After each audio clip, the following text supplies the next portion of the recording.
No dia em que mais precisei de ajuda, me abandonaram como se eu fosse nada.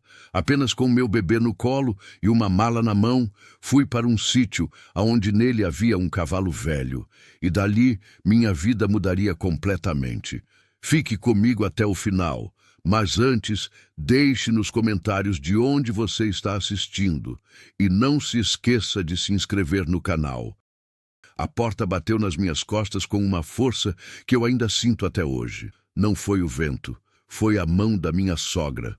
Uma mão que eu já tinha segurado em momentos difíceis, que eu já tinha beijado em dia de festa, que eu já tinha visto afagar o rosto do próprio filho, o meu marido, o homem que morreu e me deixou sozinha com 8 meses de barriga e nenhuma explicação para o que viria depois. Aquela mão naquele dia me empurrou para fora como se eu fosse uma coisa que tinha sobrado. Eu ainda sangrava. Faz 10 horas que o meu filho tinha nascido. 10 horas. O corpo ainda doía de um jeito que eu não sabia que era possível doer. Uma dor que não é só carne, é alma. É tudo que você é rasgado de uma vez. Eu tinha parido sozinha num quarto do hospital com uma enfermeira que mal me olhou nos olhos, e quando eu voltei para casa com o bebê enrolado num pano de prato, porque a bolsa que eu tinha preparado ficou para trás na correria, a minha sogra já estava de pé no corredor com os braços cruzados. Dona Carminha, 48 anos. Mulher pequena, dura como caju seco, com uma voz que cortava o ar antes mesmo de você entender o que ela tinha dito.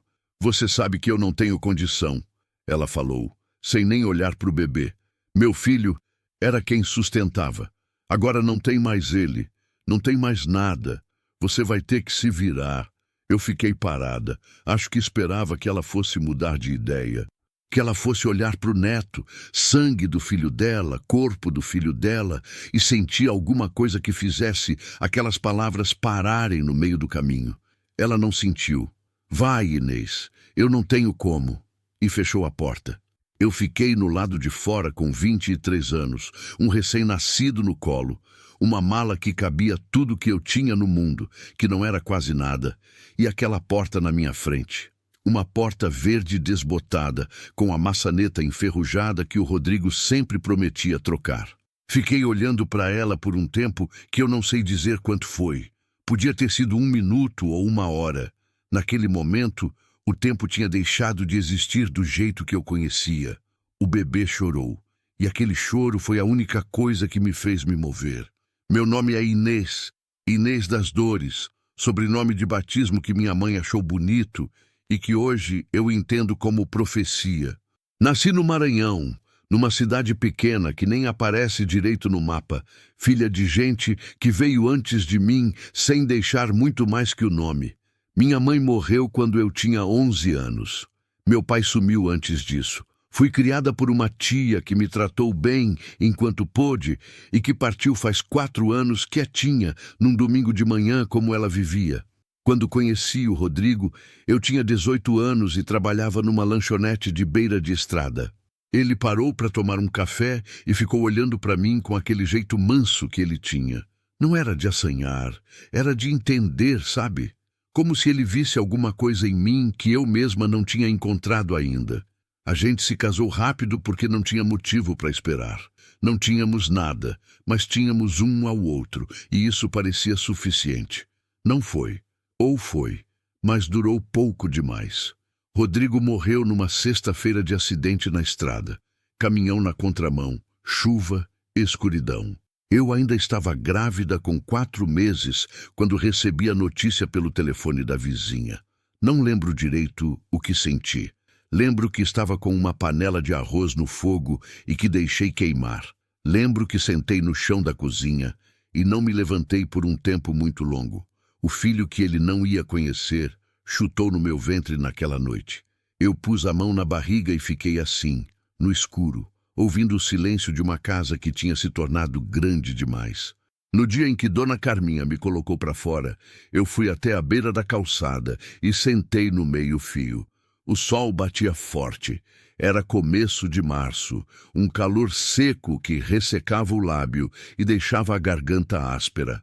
A rua era uma dessas ruas de bairro periférico, onde todo mundo conhece todo mundo, mas ninguém interfere nos assuntos dos outros. Algumas pessoas passaram. Uma mulher com uma criança no colo me olhou, desviou o olhar. Um homem mais velho fingiu que estava olhando para o lado. Ninguém parou. Eu não esperava que parassem. Já tinha aprendido, naqueles 5 anos de casamento e de vida difícil, que a maioria das pessoas olha para a dor alheia como quem olha para uma chuva que não é na casa delas. Veem, reconhecem e seguem em frente. O menino dormia. Eu ainda não tinha decidido o nome dele. Rodrigo tinha gosto de escolher juntos depois que nascesse, para ver a cara dele primeiro. Então, Rodrigo morreu e o bebê ficou sem nome por aquelas 10 horas de hospital e agora estava sem nome aqui no meio-fio também. Eu olhei para a carinha dele, pequena, enrugada, cor de madrugada. Dormia com a testa franzida como se já estivesse preocupado com alguma coisa. "Como é que eu vou te chamar?" Eu perguntei em voz baixa. Ele não respondeu, claro. Mas abriu a boca num bocejo e por algum motivo aquilo me deu vontade de chorar de um jeito diferente. Não o choro pesado que eu já estava carregando, mas um choro menor, quase terno. Guardei ele na minha memória assim, bocejando no meio-fio, enquanto o mundo passava sem nos ver. Foi a vizinha da dona Carminha, a dona Lourença, quem me chamou antes que eu me perdesse completamente. Ela veio até mim com um copo d'água e um rosto que dizia tudo sem precisar falar. Aquela expressão de quem presenciou uma crueldade e ficou sem jeito. "Você tem para onde ir, menina?" Eu disse que não. Ela ficou quieta por um tempo, balançando a cabeça devagar. Tinha uma propriedade, da Donana, aquela prima velha, que a Carminha nunca quis nem mencionar. Morreu faz uns meses. Você casada com o filho dela, talvez tenha passado para você por herança lateral. Ela disse isso como quem não tem certeza, mas também como quem quer acreditar. Num sítio no interior. Tocantins, acho. Ou Maranhão, não sei direito. Eu não sabia quem era Donana. Rodrigo nunca tinha mencionado.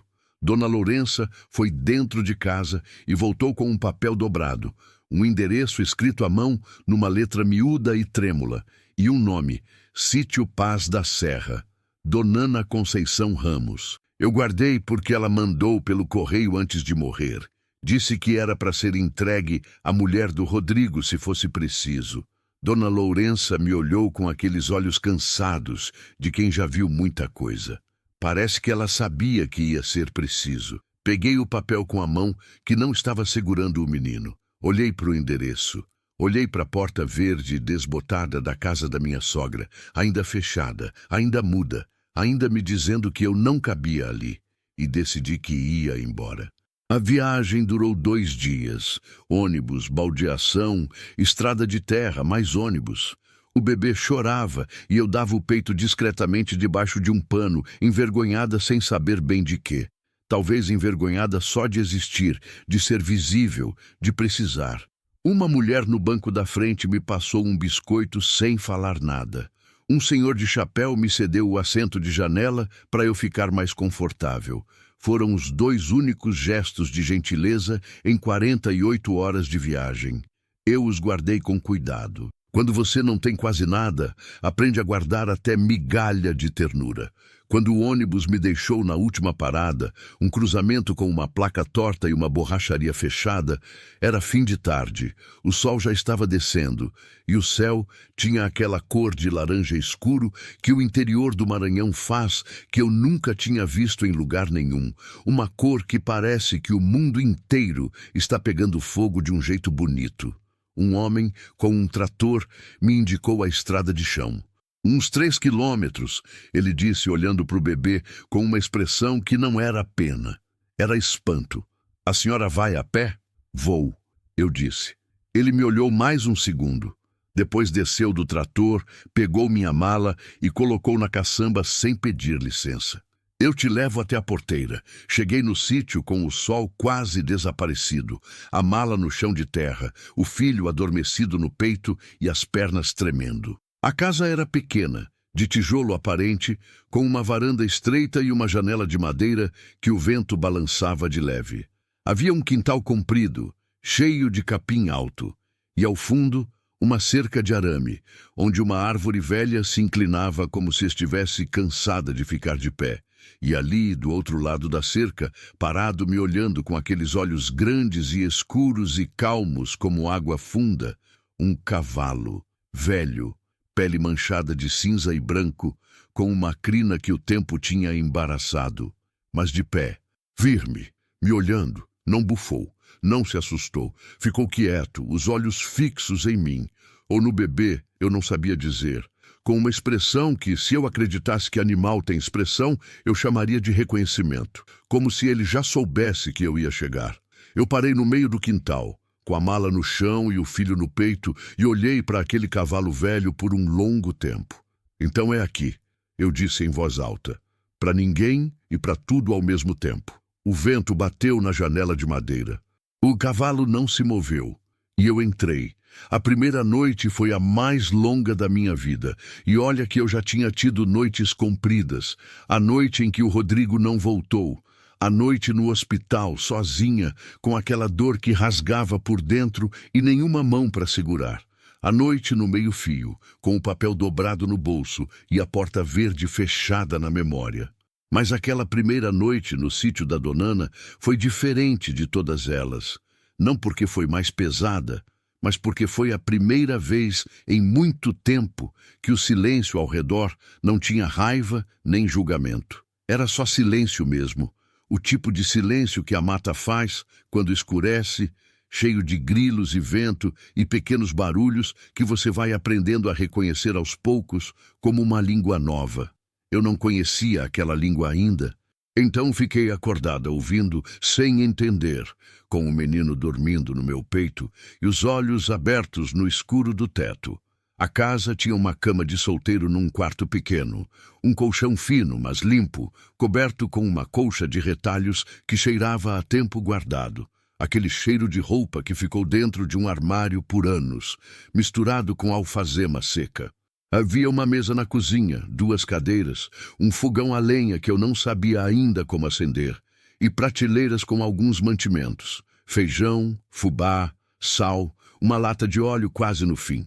Na sala, uma cadeira de balanço de madeira escura, gasta nos braços de tanto uso, voltada para a janela que dava para o quintal. Alguém tinha vivido muito naquela cadeira. Eu podia sentir isso. Não é misticismo, não é coisa de assombração. É só que certos lugares guardam o peso das pessoas que ficaram neles por muito tempo. A cadeira da Donana tinha esse peso. Quando passei a mão no braço dela, senti como se estivesse cumprimentando alguém. Obrigada, eu disse em voz baixa, sem saber direito para quem. O vento bateu na janela de madeira como resposta. Na manhã seguinte, acordei com o menino chorando de fome e com um barulho do lado de fora que eu não reconheci de imediato. Era um bufido. Me levantei com o filho no colo, fui até a janela da cozinha e olhei para o quintal. O cavalo estava do lado de dentro da cerca. Não sei como tinha entrado, porque a porteira estava fechada, mas estava ali, parado a uns 10 metros da varanda, me olhando com aquela calma imensa que ele tinha. À luz do dia, eu pude ver melhor o que o cansaço da véspera não tinha me deixado notar. Ele era grande, mesmo velho.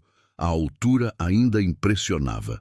A pele malhada de cinza e branco tinha marcas de anos, cicatrizes pequenas, pelos mais finos em certos pontos, as juntas das pernas um pouco inchadas do tempo. Mas os olhos dele eram de um escuro tão fundo que parecia que tinham profundidade para dentro, como o buraco no chão que você não sabe onde termina. Ele me olhava sem piscar. Corisco. Eu falei o nome em voz alta, sem saber por quê. Depois me lembrei. Tinha visto escrito numa tábua de madeira pendurada na cerca na noite anterior. Quase não tinha notado. Corisco, 2009. O cavalo mexeu a cabeça de leve quando eu disse o nome. Só um pouco, mas mexeu. Tá bom, eu disse. Bom dia para você também. Dei o peito para o menino ali mesmo na janela, olhando para o cavalo. E ele ficou olhando de volta. Nenhum dos dois desviou o olhar por um longo tempo. Tinha qualquer coisa estranha naquilo, mas estranha do jeito bom, do jeito que te faz sentir que não está completamente só, mesmo quando não tem nenhuma pessoa por perto. Passei a manhã conhecendo a casa com calma. Era pequena, mas bem construída. Tijolo forte, telhado de barro, paredes grossas que guardavam o fresco mesmo com o sol batendo de frente. Além do quarto e da cozinha, havia um cômodo nos fundos que parecia ter sido usado como despensa. Prateleiras de madeira, alguns potes de vidro vazios, uma caixa de ferramentas enferrujadas e um cheiro de terra e madeira velha que ficou na minha roupa o dia inteiro. E havia uma porta. No corredor, entre a cozinha e a despensa, havia uma porta que eu não tinha notado na noite anterior. Pequena, de madeira escura, com uma fechadura antiga, o tipo de fechadura que pede uma chave grossa, daquelas que a gente não vê mais. Fechada. Eu tentei a maçaneta só para confirmar. Não abriu. Não tinha chave em nenhum lugar que eu encontrei. Fiquei olhando para aquela porta por um tempo. Não era assustadora, era só fechada. Mas fechada daquele jeito que faz a gente querer saber o que tem do outro lado. Deixei para depois. Tinha coisa mais urgente. O fogão a lenha me derrotou na primeira tentativa.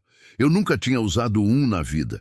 Nasci em cidade pequena, mas cidade ainda. Fogão a gás, botijão, aquela normalidade.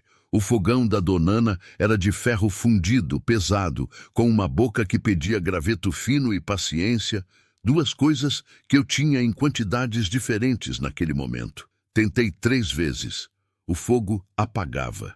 O menino começou a chorar no pano que eu tinha amarrado no meu peito e eu fiquei ali de cócoras, na frente do fogão, com os olhos cheios de fumaça e um cansaço que ia além do corpo.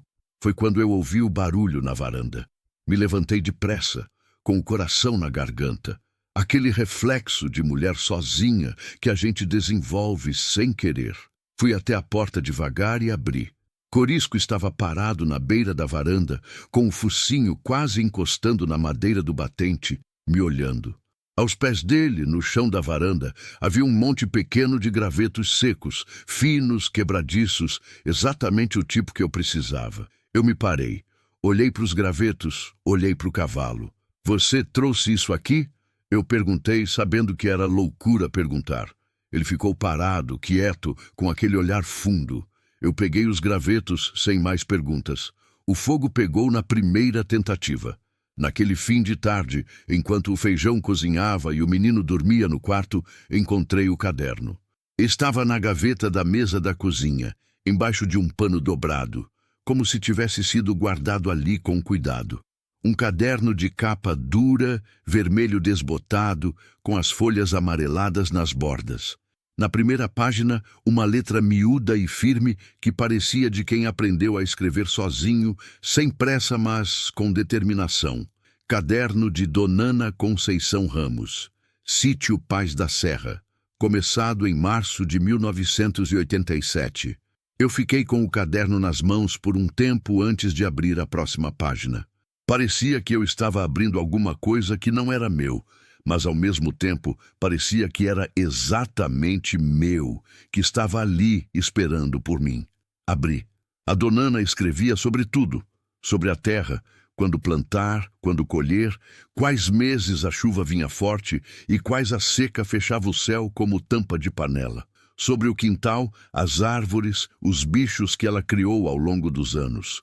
Sobre o fogão que precisa de graveto fino e não de tora grossa para pegar logo de manhã. Sobre a porteira que emperra depois da chuva e precisa ser levantada pela esquerda.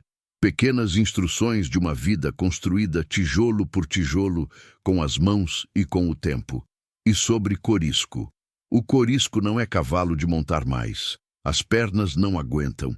Mas ele é cavalo de guardar. Ele sabe quando tem coisa errada. Ele sabe quando tem coisa boa também. Eu aprendi a prestar atenção nele antes de prestar atenção em qualquer pessoa. Li isso 3 vezes. Depois olhei pela janela para o quintal, onde o cavalo estava parado no mesmo lugar de antes, quieto no fim de tarde, com o sol laranja nas costas. Continuei lendo. As anotações não eram em ordem de data. A Donana escrevia quando queria, sobre o que queria. Às vezes eram instruções práticas, às vezes eram pensamentos soltos, quase poesia de quem nunca estudou para fazer poesia. Em uma das páginas do meio, uma frase que me parou completamente. O que a gente enterra com cuidado, Deus guarda para quem precisa. Frase simples, mas o jeito que ela estava escrita, sozinha na página, sem nada antes e nada depois, como se fosse importante demais para dividir espaço, me fez ficar olhando para ela por um longo tempo. O que a gente enterra com cuidado. Guardei aquilo no fundo da cabeça, sem entender ainda o que significava. Foram os primeiros dias assim, aprendendo. Aprendi a acender o fogão. Aprendi que a porteira emperra pela esquerda, igual a Donana tinha escrito. Aprendi que o poço no fundo do quintal tem água boa, mas a corda está gasta e precisa de cuidado. Aprendi que o sol do Maranhão naquela época do ano nasce às 5h30 e que se você não fechar as janelas do sul antes de meio-dia, o calor entra de um jeito que não sai mais. E aprendi, devagar, que Corisco tinha hábitos. Todo dia de manhã, ele estava na beira da varanda quando eu acordava.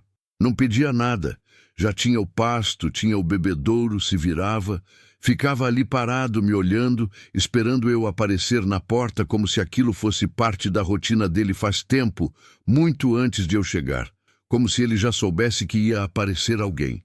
No terceiro dia, ele fez alguma coisa que me assustou e me intrigou ao mesmo tempo. Eu estava lavando roupa numa bacia no quintal, com um menino no pano amarrado no peito, quando Corisco começou a andar. Não em direção a mim, em direção ao fundo do quintal, onde o capim crescia mais alto perto de uma mangueira velha que ficava a uns 40 metros da casa. Andou devagar, parou, olhou para mim. Andou mais um pouco, parou de novo, olhou. Era o comportamento mais claramente intencional que eu já tinha visto num animal. "O que é?" eu perguntei, secando as mãos na saia. Ele ficou parado lá, perto da mangueira, com os olhos fixos em mim. Eu fui até lá. O capim naquele ponto estava diferente. Mais baixo, em um trecho circular, como se tivesse sido pisado ou como se o chão embaixo fosse mais firme. Pisoteei com o pé. O solo cedeu diferente. Não muito, mas cedeu. Como terra que foi mexida em algum momento. Olhei para o cavalo. Ele me olhava. Não fiz nada naquele dia. Não tinha ferramenta, não tinha força, não tinha certeza do que estava procurando. Mas fiquei com aquilo na cabeça enquanto voltava para a bacia, enquanto torcia a roupa, enquanto colocava o menino para dormir no colchão de retalhos.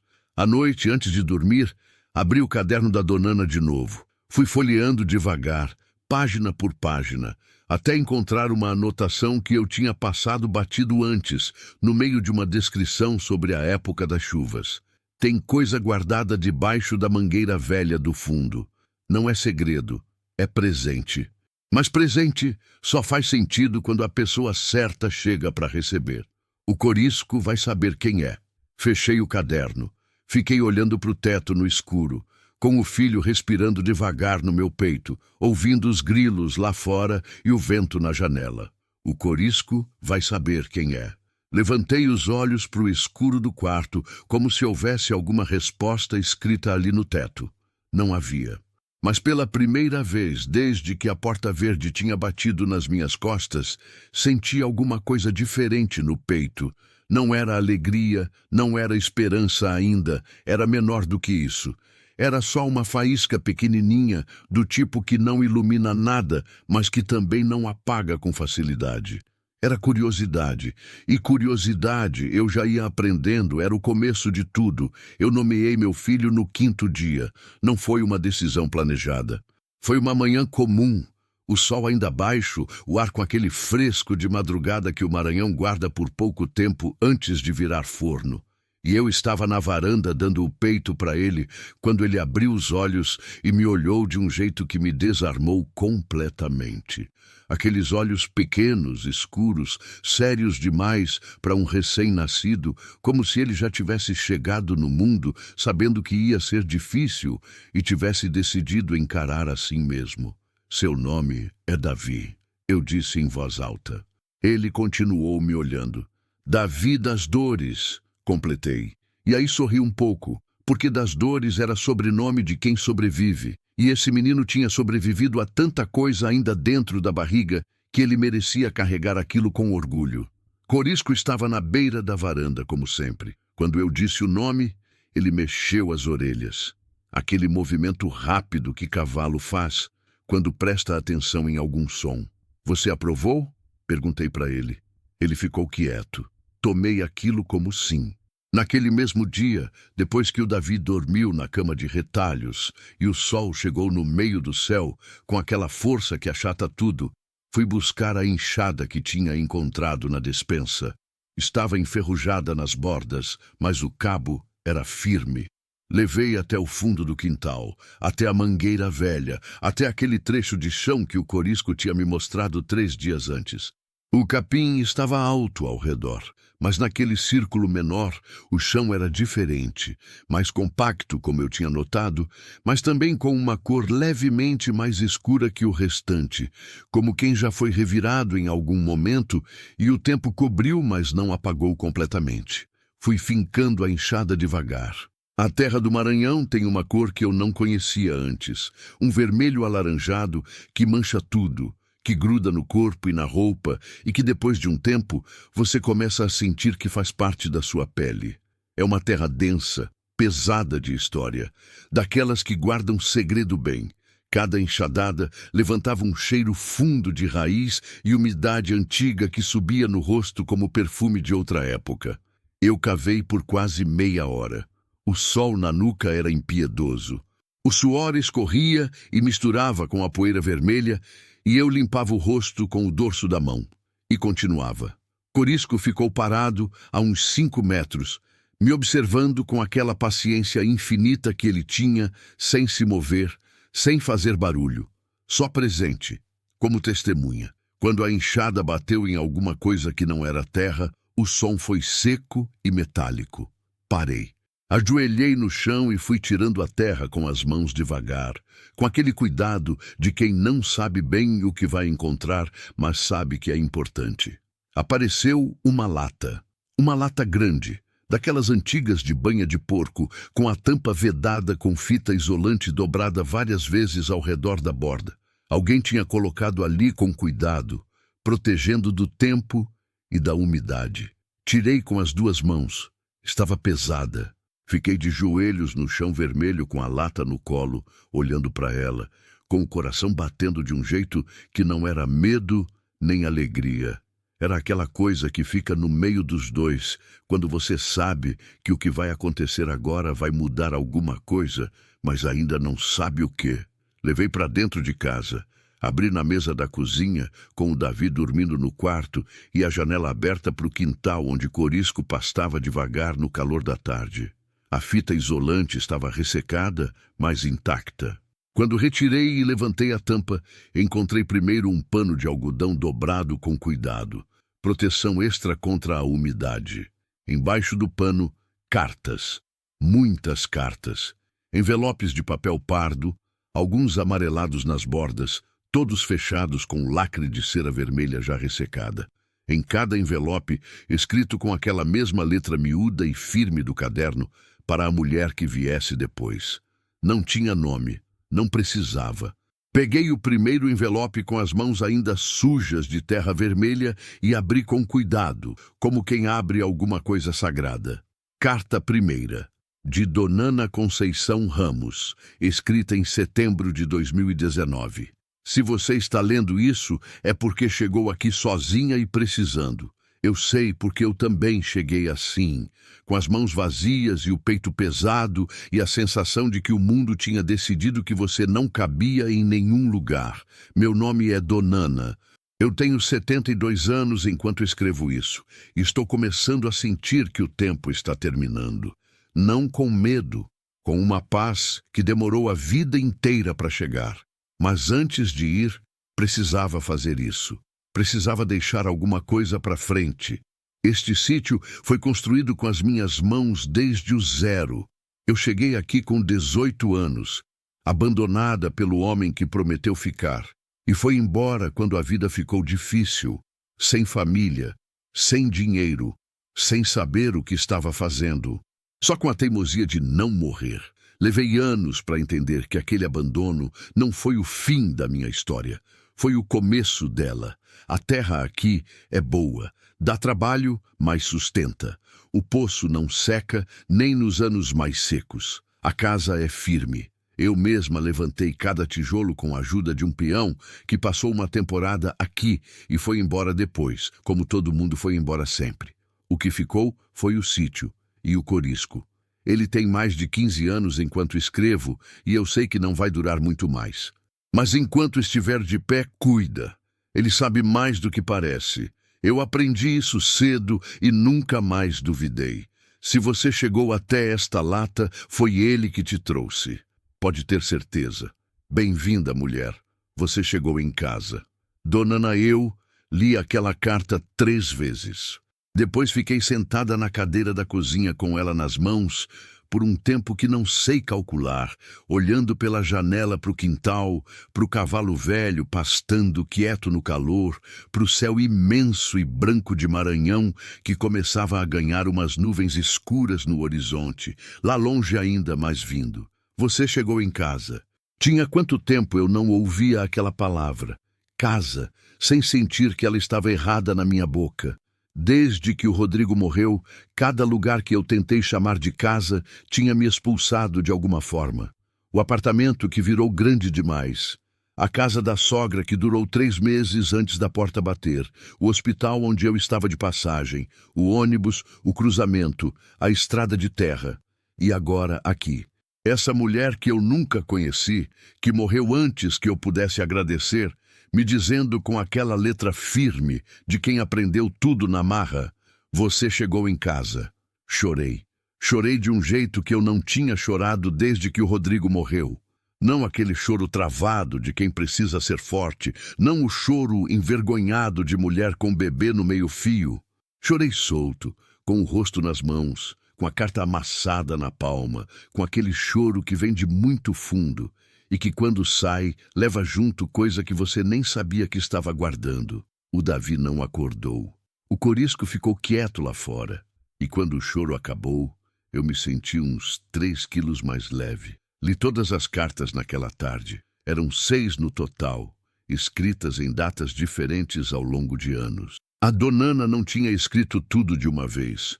Tinha voltado à lata periodicamente, acrescentando envelopes conforme o tempo passava, e ela ia entendendo mais coisas que queria deixar registradas. A segunda carta era sobre a terra, onde plantar cada coisa, quais meses respeitar, como tratar o solo no período seco para que ele não rachasse demais. Era quase técnica, mas escrita com um carinho que fazia aquela informação parecer afeto. A terceira era sobre o corisco. Ele chegou aqui com 2 anos, magro e assustado, amarrado num caminhão por um homem que não merecia ter animal. Eu o comprei por quase nada, porque o homem queria se livrar. Levei 6 meses para ele confiar em mim. Paciência é o que funciona com cavalo e com gente também. Ele tem um instinto que eu nunca soube explicar direito. Sabe quando está chegando chuva antes do céu mostrar. Sabe quando tem cobra no capim antes de você pisar. E sabe, isso eu aprendi faz tempo, quando uma pessoa é de confiança ou não. Nunca vi ele errar nisso. Nunca. Se ele te aceitou, você é de confiança. Simples assim. A 4ª carta me surpreendeu porque era diferente das outras, mais pessoal, escrita com uma emoção que a Dona Ana claramente tinha tentado conter, mas que vazava nas bordas das frases. Eu não tive filhos. Escolha minha. E nunca me arrependi. Mas tive vontade, às vezes, de deixar alguma coisa para alguém. De saber que o que eu construí aqui não ia acabar quando eu acabasse. Então deixo para você, seja você quem for. Não de graça. Nada que vale vem de graça. Deixo com uma condição que não é cobrada por ninguém, só pela sua própria consciência. Cuide da terra, cuide do corisco enquanto ele durar. E quando alguém chegar até sua porta precisando, você para e você ajuda. Não porque é obrigação, porque é o que nos torna humanos. Eu fiz isso a vida inteira. A terra me devolveu tudo em dobro. E aquela parte mais de uma vez. Quando alguém chegar até sua porta precisando, você para e você ajuda. Olhei para o Davi dormindo no quarto. Pensei na dona Lourença me dando o copo d'água. No homem do trator que tinha colocado minha mala na caçamba sem pedir licença. Na mulher do ônibus me passando o biscoito. Gestos pequenos que tinham me sustentado quando eu não tinha mais nada. Foi no fim daquela tarde, enquanto eu ainda estava com as cartas espalhadas na mesa, que o céu mudou.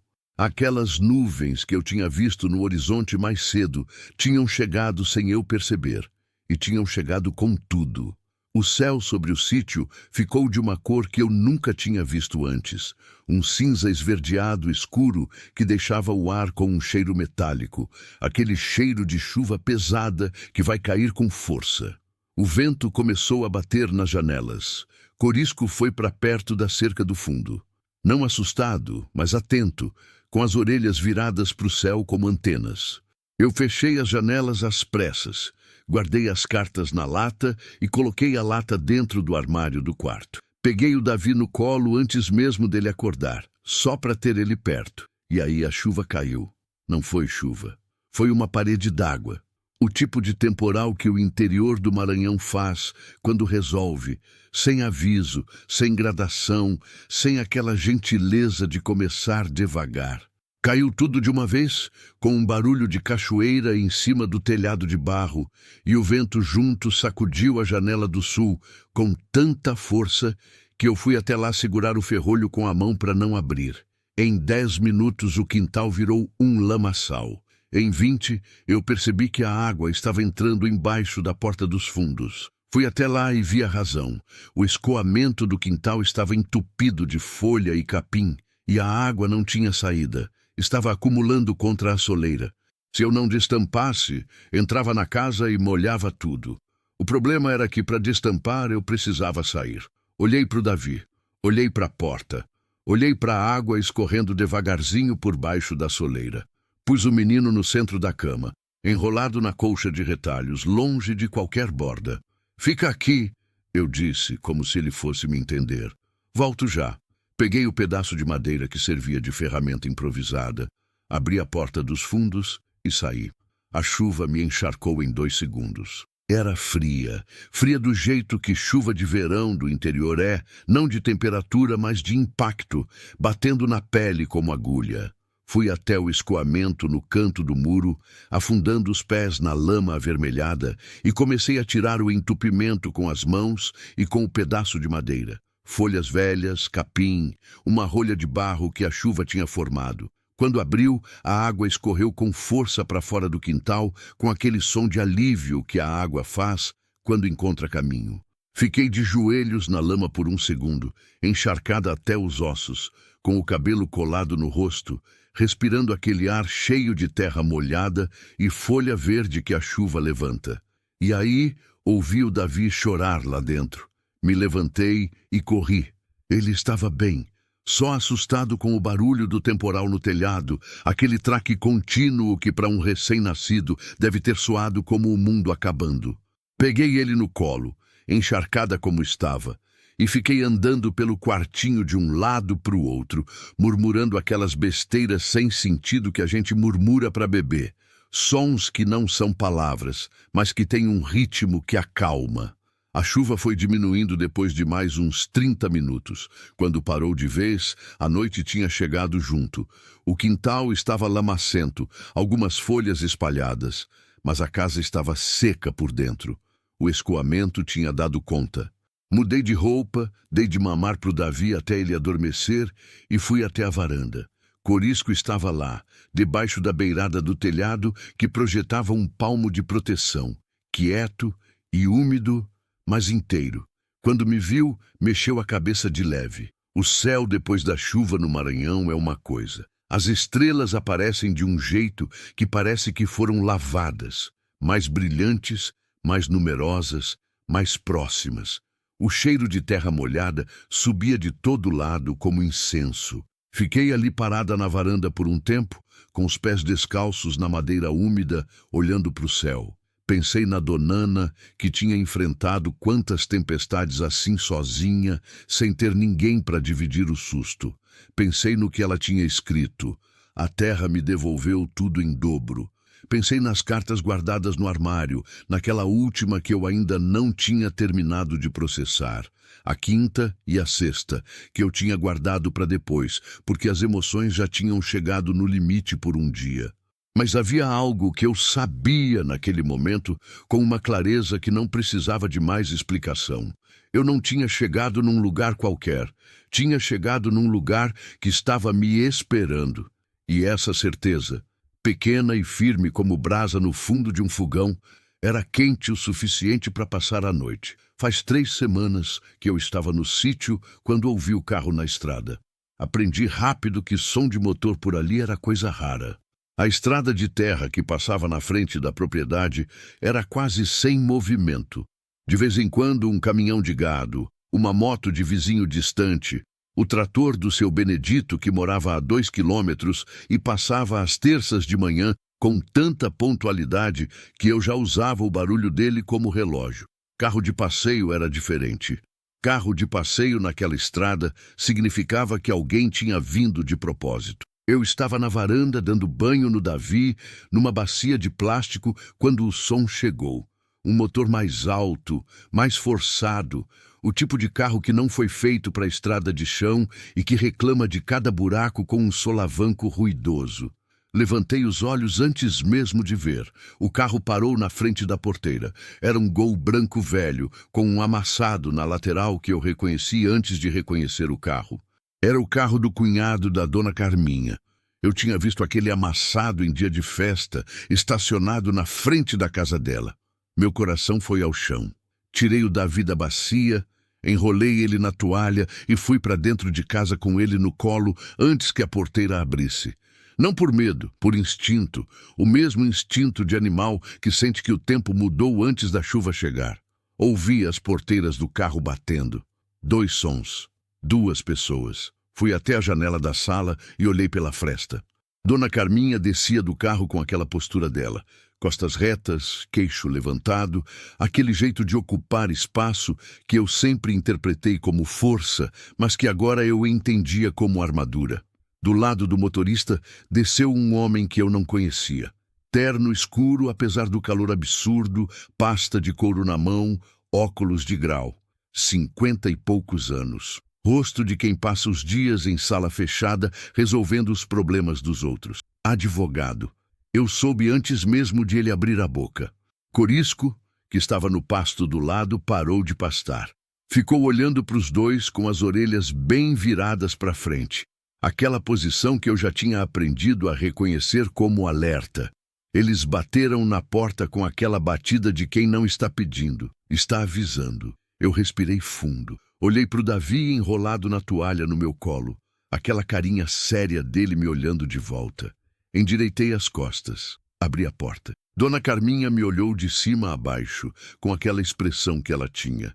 Não de raiva, que seria mais honesta, mas de uma frieza calculada, como quem está avaliando uma situação antes de agir. Inês, ela disse, nem bom dia, só o nome, seco como carimbo. Dona Carminha. Eu respondi no mesmo tom. O advogado se adiantou um meio passo e estendeu a mão de um jeito que era mais protocolo do que gentileza. Boa tarde. Me chamo Eustáquio Borges. Sou representante legal da senhora Carminha Ferreira. Posso entrar? Não era realmente uma pergunta. Abri a porta mais um pouco e deixei. Eles entraram e olharam ao redor com aquele olhar de inventário. Não de quem está admirando, mas de quem está calculando. O doutor Eustáquio passeou os olhos pela sala, pela cozinha, pela janela para o quintal, como se estivesse fazendo uma lista mental. Dona Carminha ficou de pé, no meio da sala, com os braços cruzados, olhando para mim. Seus olhos foram para o Davi. Foi a primeira vez que eu vi alguma coisa se mover no rosto dela desde que ela tinha chegado. Um brilho rápido, quase imperceptível, que sumiu antes de poder ser chamado de emoção. Ela desviou o olhar depressa demais. Vou ser direta, ela disse. Eu vim buscar meu neto. A frase caiu no quarto como pedra em água parada. Eu não respondi de imediato. Tinha aprendido com a vida que resposta dada no susto geralmente é resposta errada. Fiquei parada, com o Davi no colo, olhando para ela. Seu neto, eu repeti devagar, como quem está checando se entendeu certo. O filho do Rodrigo, sangue da minha família. Ele pertence comigo. A senhora me colocou para fora 3 semanas atrás. Eu disse com uma voz mais calma do que eu me sentia, com ele recém-nascido no colo. As circunstâncias mudaram. Olhei para o advogado.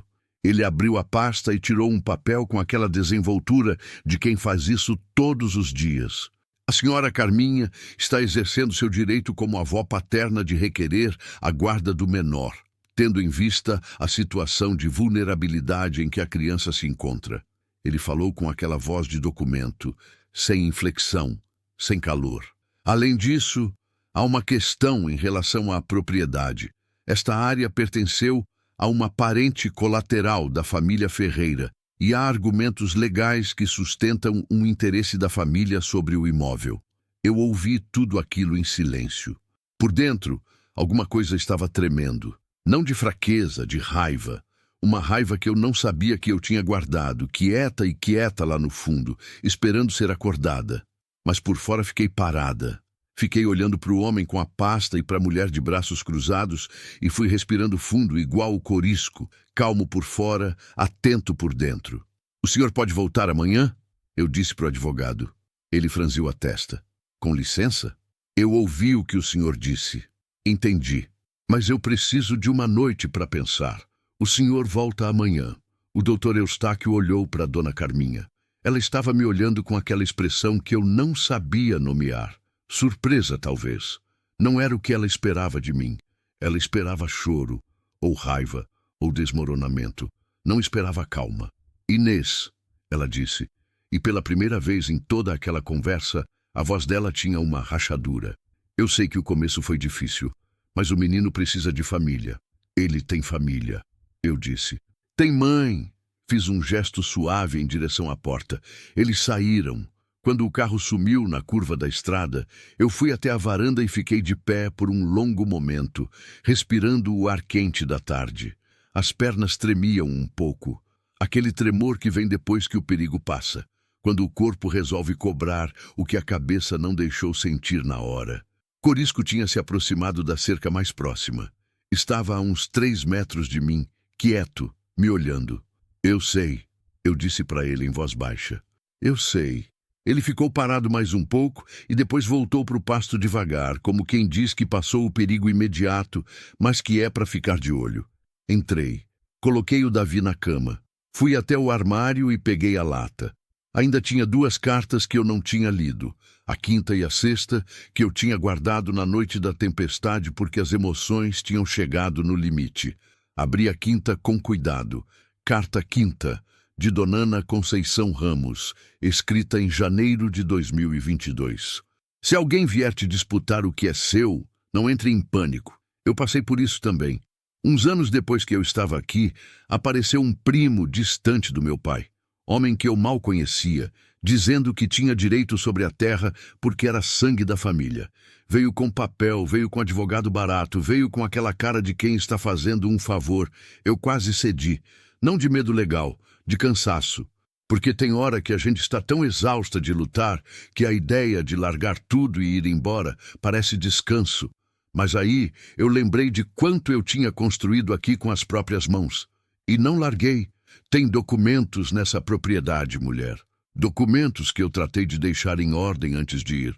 Você vai encontrar o que precisa, mas precisa procurar no lugar certo. A chave está com o corisco. Não é metáfora, não. É literal. Olha com cuidado na cela velha, que fica pendurada no gancho da despensa. Eu coloquei ali porque sabia que quem fosse de confiança, o cavalo ia aceitar perto. E quem ele não aceitasse perto, não merecia encontrar. A sala trancada tem tudo o que você precisa. Não deixa ninguém te tirar o que é seu. Dona Ana fui até a despensa em 3 passos. A cela velha estava no gancho onde eu tinha visto desde o primeiro dia. Uma cela gasta, de couro escurecido pelo tempo, que eu nunca tinha prestado atenção, porque parecia só decoração de quem tinha montado cavalo a vida inteira. Peguei com as duas mãos e comecei a examinar com cuidado as costuras, as presilhas, o couro dobrado em certas partes. Foi na parte de baixo da bolsa lateral, um pequeno bolso de couro costurado por fora da sela, quase invisível porque tinha a mesma cor do restante, que encontrei uma chave, pequena, grossa, de ferro escurecido, exatamente do tipo da fechadura da porta do corredor.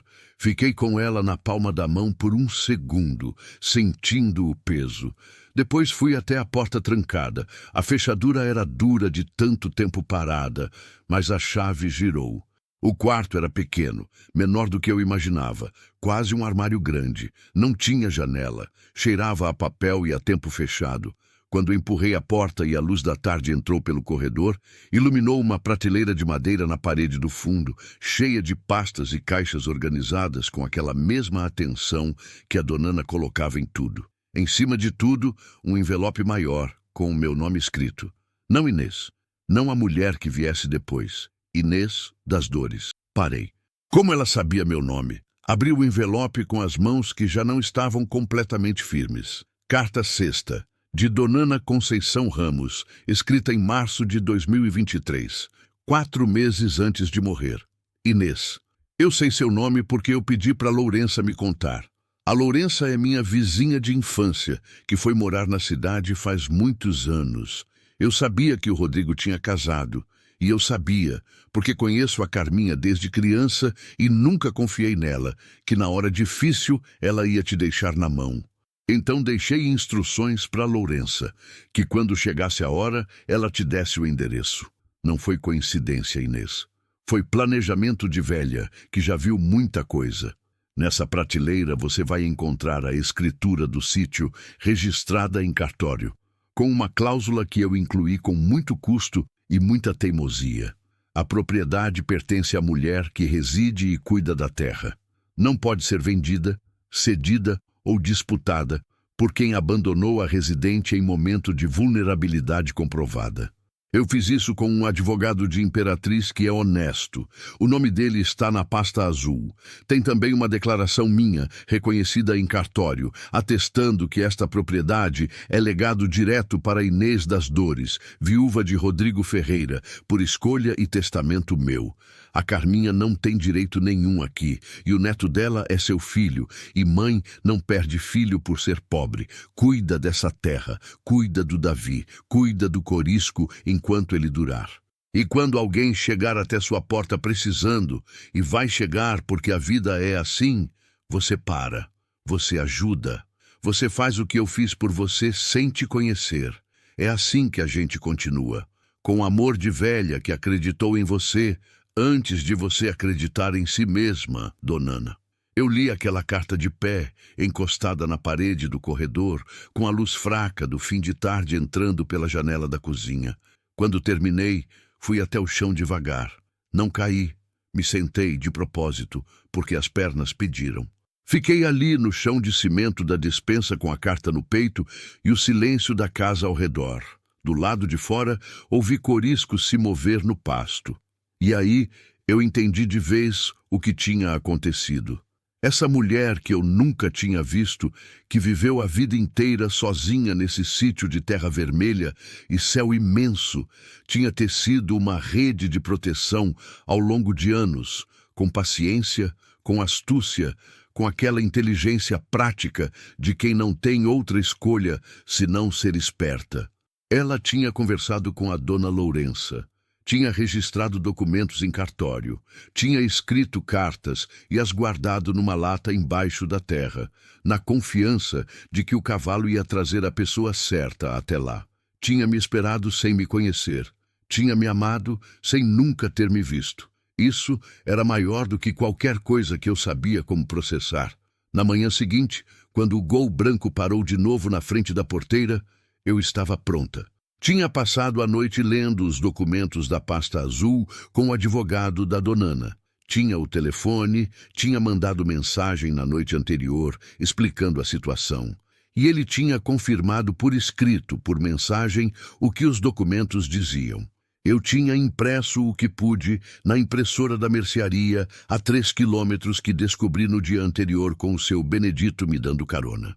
Quando o doutor Eustáquio e a dona Carminha entraram na sala, eu já estava sentada à mesa com as pastas organizadas na minha frente. Ofereci água. Eles recusaram. Você teve tempo de pensar, o doutor Eustáquio disse, abrindo a pasta dele. Tive, eu disse, e encontrei isso. Empurrei a escritura pela mesa. Ele pegou, leu, franziu a testa, leu de novo. O silêncio que se fez naquele momento era diferente de todos os outros silêncios que tinham existido naquela casa. Era um silêncio de coisa que acabou, de porta que fechou, de argumento que não tinha mais onde se apoiar. Dona Carminha olhou para o advogado. Ele colocou o papel de volta na mesa com um cuidado que disse tudo. A cláusula é válida, ele disse em voz baixa, mais para ela do que para mim. Contestar vai ser longo e sem garantia nenhuma de resultado. Ela ficou olhando para o papel por um tempo. Eu fiquei olhando para ela. Pela primeira vez desde que eu a conhecia, Dona Carminha parecia menor, não vencida, menor. Como se alguma coisa que ela carregava ereta há muito tempo tivesse relaxado 1 milímetro. Ela olhou para o Davi, que estava no meu colo dormindo com aquela testa franzida dele. E por um segundo, só um segundo, eu vi no rosto dela alguma coisa que era dor de verdade. Não a dor calculada de quem perdeu uma disputa. A dor simples de uma avó olhando para o neto e sabendo que criou um muro entre ela e ele com as próprias mãos. Não senti pena, mas senti que era humana. Você pode ver ele, eu disse de repente. Ela me olhou. Não hoje, eu completei. Mas quando você vier como avó, não como adversária, você pode ver ele. Ele vai precisar saber quem é o pai dele. Vai precisar de história. Ela ficou parada por um tempo longo. Depois virou e foi para a porta sem falar nada. O doutor Eustáquio guardou os papéis dele, me deu um aceno de cabeça que era mais respeito do que protocolo e saiu atrás dela. O Gol branco sumiu na estrada de terra. Corisco estava na cerca quando fui para a varanda. Me aproximei dele devagar, do jeito que eu tinha aprendido. Sem pressa, sem movimento brusco, deixando ele sentir que eu estava chegando. Quando cheguei perto o suficiente, estendi a mão. Ele abaixou o focinho e encostou no meu pulso com uma leveza que não combinava com o tamanho dele. Fiquei assim por um tempo. A mão no focinho dele, o sol da manhã batendo de lado, o Davi dormindo dentro de casa, o cheiro de terra e capim molhado de orvalho ao redor. Ela sabia que você ia me trazer até a lata, eu disse em voz baixa. Sabia desde antes. Ele ficou quieto. Você é velho, Corisco, eu disse, e cansado, mas você segurou esse lugar para mim. Passei a mão devagar no pescoço dele, nas crinas embaraçadas.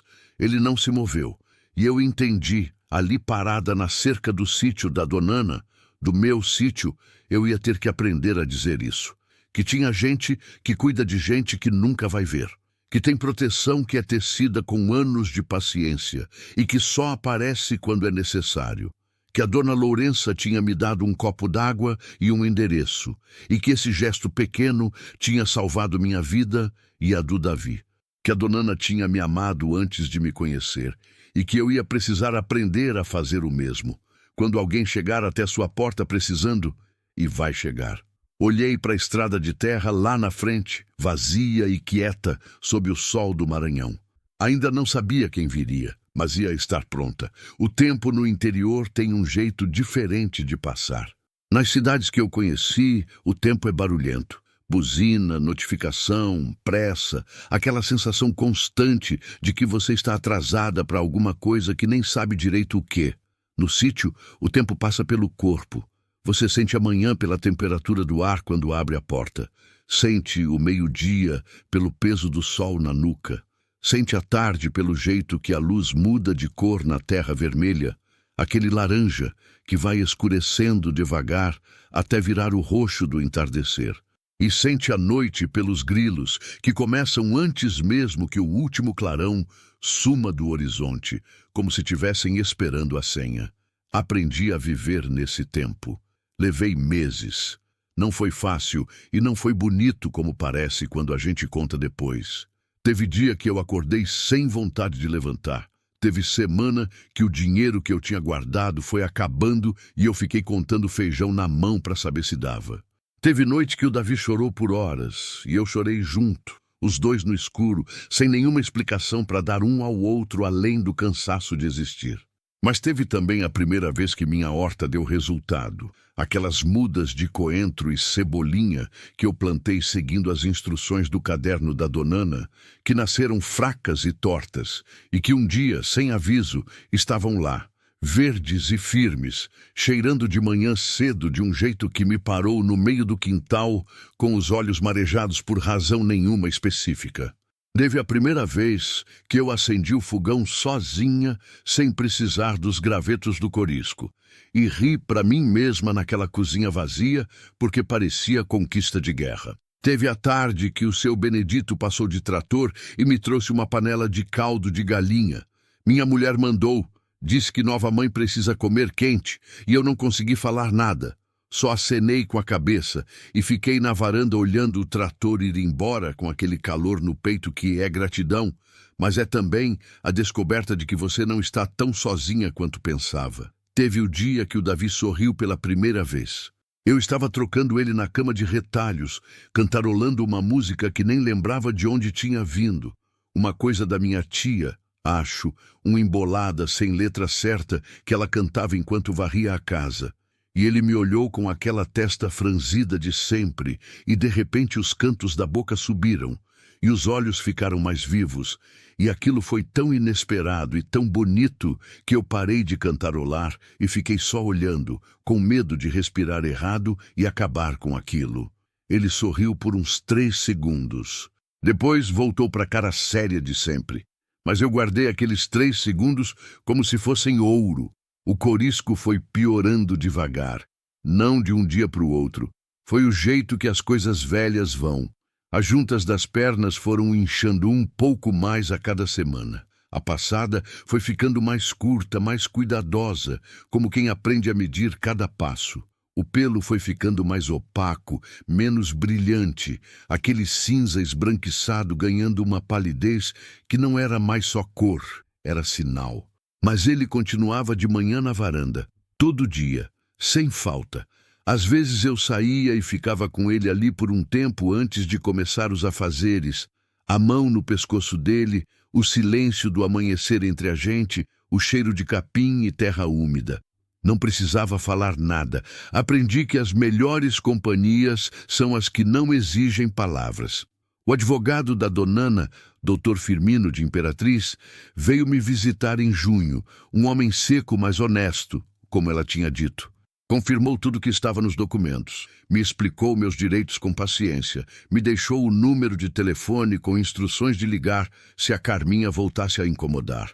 Ela não voltou, não com advogado, não com disputa, mas em agosto, uma tarde de calor quieto, ouvi carro na estrada de novo. Era um táxi de cidade, daqueles sem identificação, contratado avulso. Parou na porteira. A porta abriu.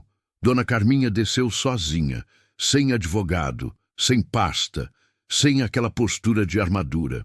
Estava de roupa comum, um vestido florido que eu nunca tinha visto nela, e carregava uma sacola de tecido. Ficou parada na beira da porteira, me olhando de longe, como quem não sabe se tem permissão de entrar. Eu fiquei na varanda olhando para ela por um momento. Depois desci os 2 degraus e fui abrir a porteira. Não falei nada, só abri. Ela entrou devagar, com aquele caminhar de quem está pisando em chão que não sabe se sustenta. Quando chegou perto o suficiente, tirou da sacola um macacão pequeno de algodão, azul claro, com um bordado de sol no bolso, e estendeu para mim sem falar. Olhei para o macacão, olhei para ela. Tinha algo quebrado no rosto dela que não estava lá da última vez.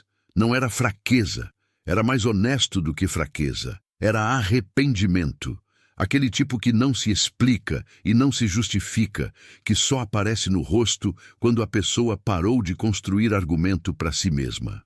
Eu costurei, ela disse com uma voz que eu nunca tinha ouvido dela antes. Baixa, simples. Aprendi com a minha mãe. Faz tempo que não costurava para ninguém. Peguei o macacão.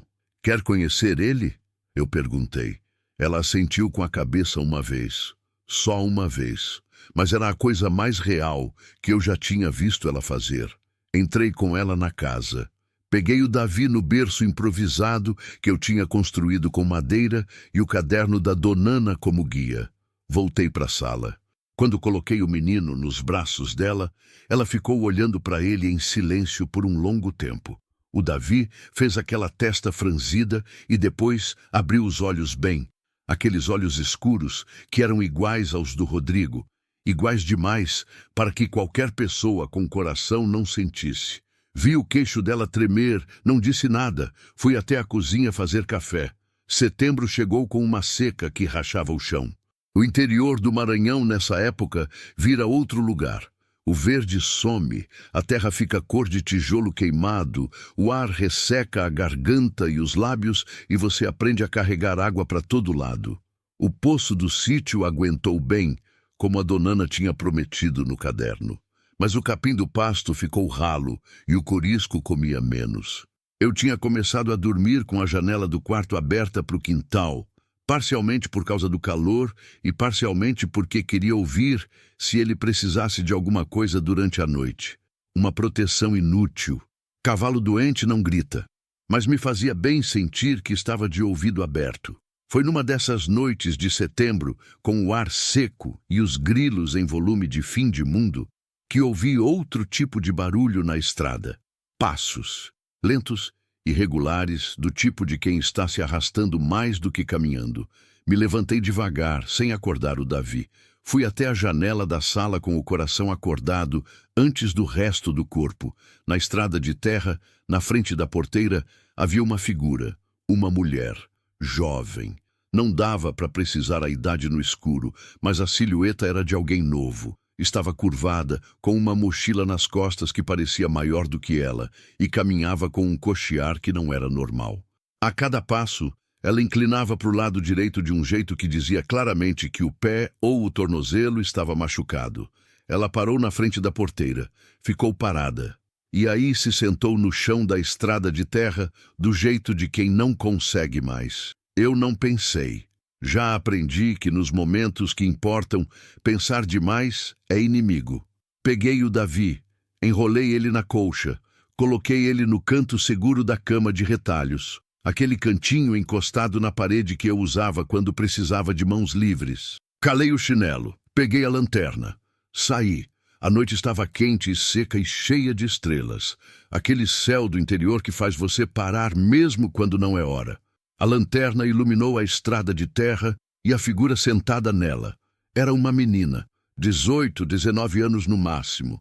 Cabelo preso em um coque desmanchado, roupa empoeirada de quem viajou por muito tempo e o tornozelo direito inchado de um jeito que incomodava de ver. Aquele roxo escuro que aparece quando o estrago é sério. Ela levantou os olhos para o facho de luz com um susto de animal acuado. "Não vou te machucar." Eu disse rápido com a voz mais calma que consegui. "Pode ficar tranquila." Ela me olhou por um segundo. Aquela avaliação rápida que mulher faz de mulher quando está em situação de perigo e precisa decidir se confia. Decidiu. Os ombros dela desceram 1 centímetro. Eu torci o tornozelo na estrada. Ela disse com uma voz rouca de quem não falou com ninguém em muito tempo. "Faz uns 2 quilômetros." Continuei andando, mas não aguento mais. "Como você se chama?" "Mirela." "De onde você vem, Mirela?" Ela hesitou. "De longe," ela disse.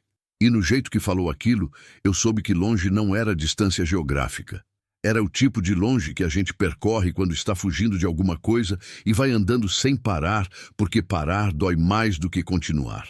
Eu conhecia aquele longe. Abri a porteira. "Entra. Vou ver esse tornozelo." Ela entrou na casa com aquele cuidado de quem não está acostumado a ser recebido. Olhava ao redor com os olhos rápidos, avaliando tudo. Não de curiosidade, de cautela. A mochila nas costas parecia pesada demais para alguém tão miúda. Quando eu pedi para ela sentar na cadeira da cozinha e colocar o pé na outra cadeira, ela obedeceu devagar, como quem ainda não tem certeza se pode ocupar o espaço. O tornozelo estava feio.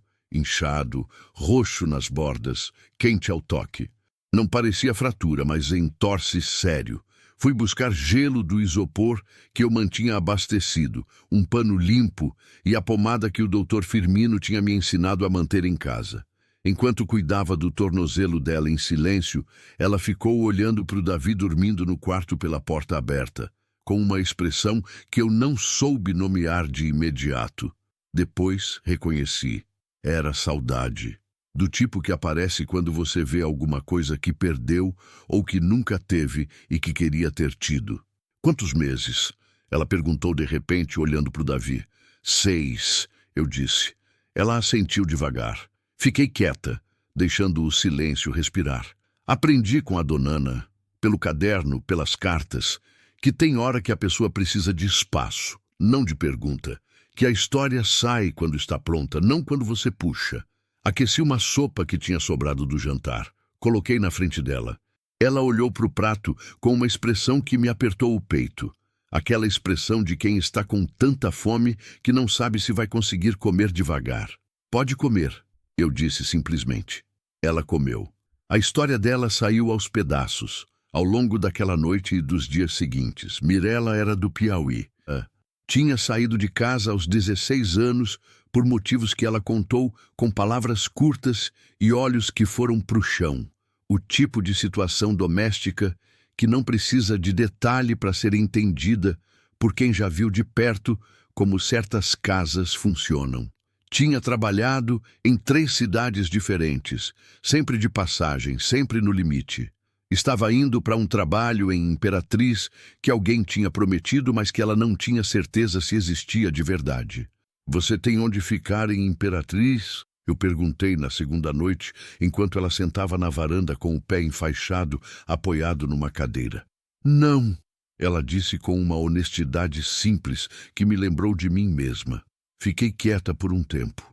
Olhei para o céu do Maranhão. Aquele céu que parece que vai te engolir de tanto que é, cheio de estrelas, sem poluição de cidade para apagar.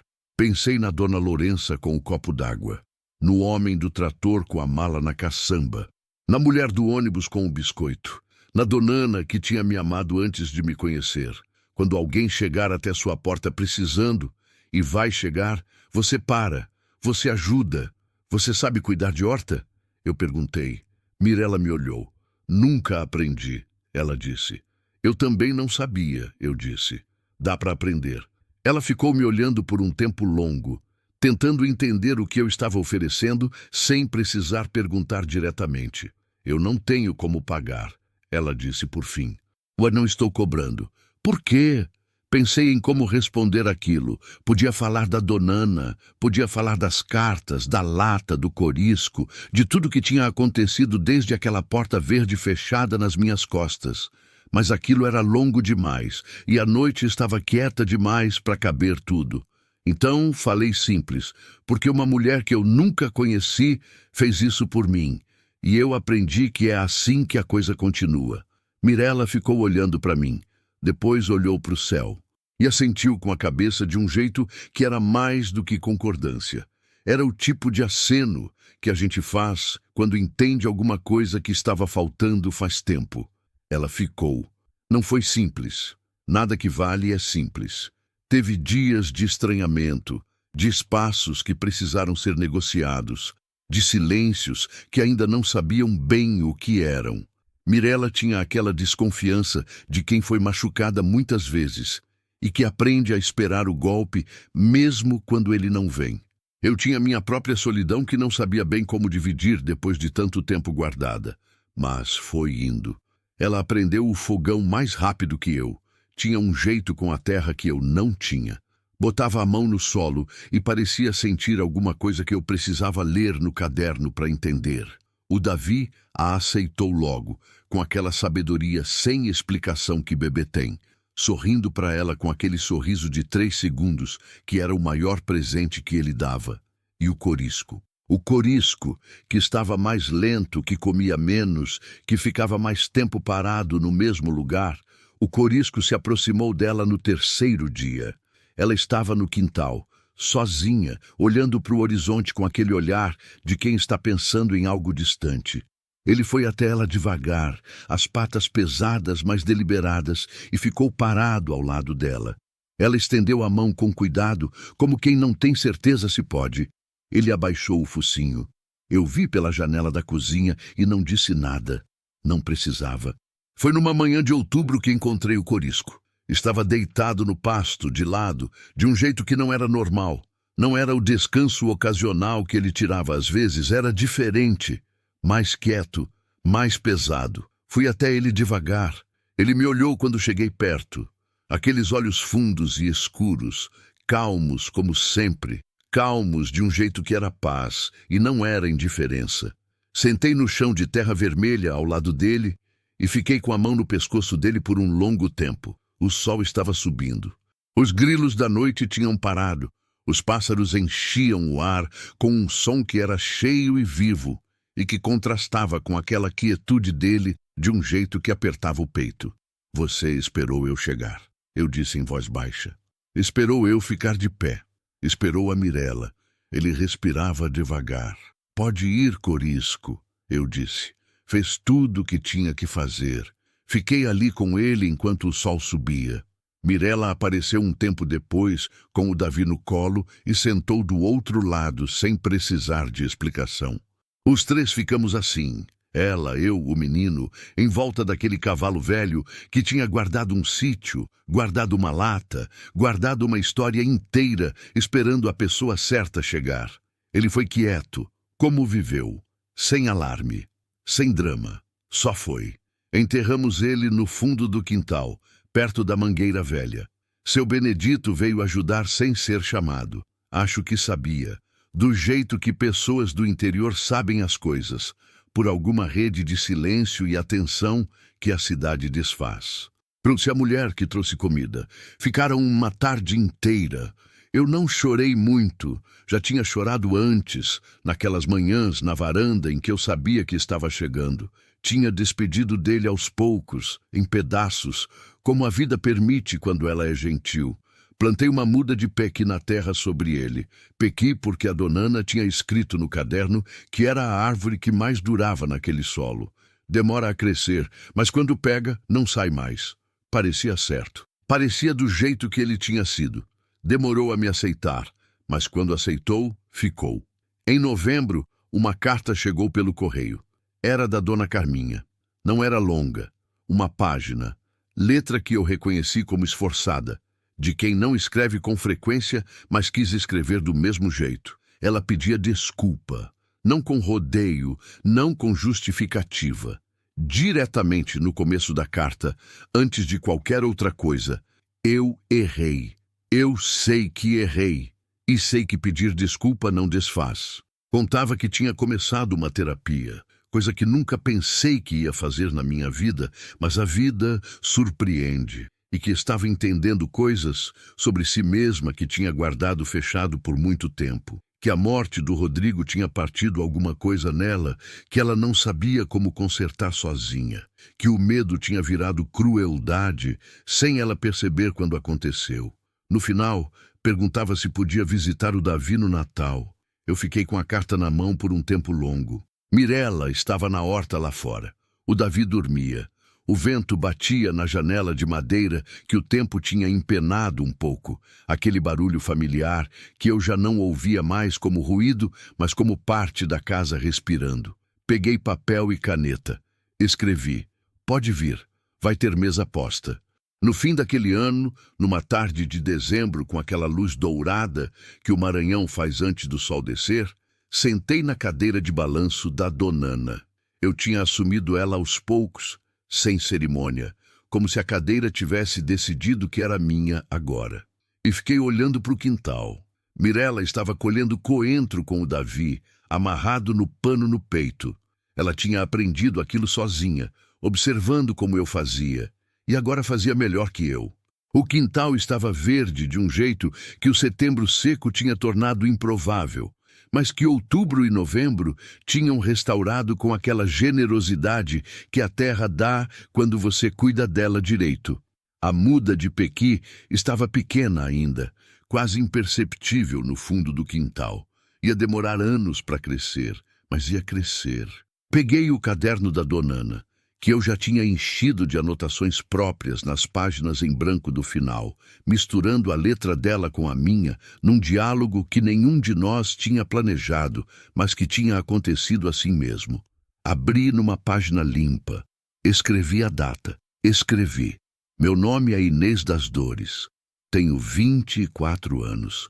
Tenho um filho chamado Davi que franze a testa como se o mundo devesse explicações. Tenho uma pessoa chamada Mirella, que aprendeu a horta em 2 semanas e que ainda dorme com o ouvido atento porque o medo não some rápido, mas que está soltando aos poucos.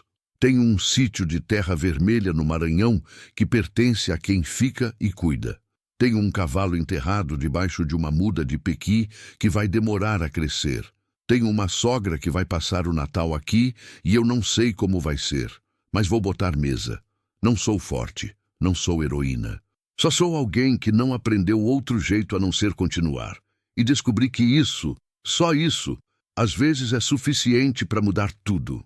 Fechei o caderno, coloquei no colo, fiquei balançando devagar na cadeira da Dona Ana, no final daquele ano, ouvindo o riso de Mirella no quintal quando o Davi soluçou de surpresa, e o vento batendo na janela de madeira, e os primeiros grilos começando ainda com o sol no céu, impacientes como sempre. E pensei na Dona Ana, que nunca me viu, mas me conheceu, que foi embora antes que eu chegasse, mas ficou do mesmo jeito, em cada tijolo, em cada letra do caderno, em cada instrução deixada com o cuidado de quem sabe que alguém vai precisar. O que a gente enterra com cuidado, Deus guarda para quem precisa. Eu tinha chegado aqui com as mãos vazias e uma porta fechada nas costas. Ia embora, quando fosse a hora que ainda era longe, deixando alguma coisa para frente. Era assim que a coisa continuava. Era assim que sempre tinha continuado. E o quintal estava verde, e o menino estava rindo, e a tarde era boa. Só isso. Só isso era muito.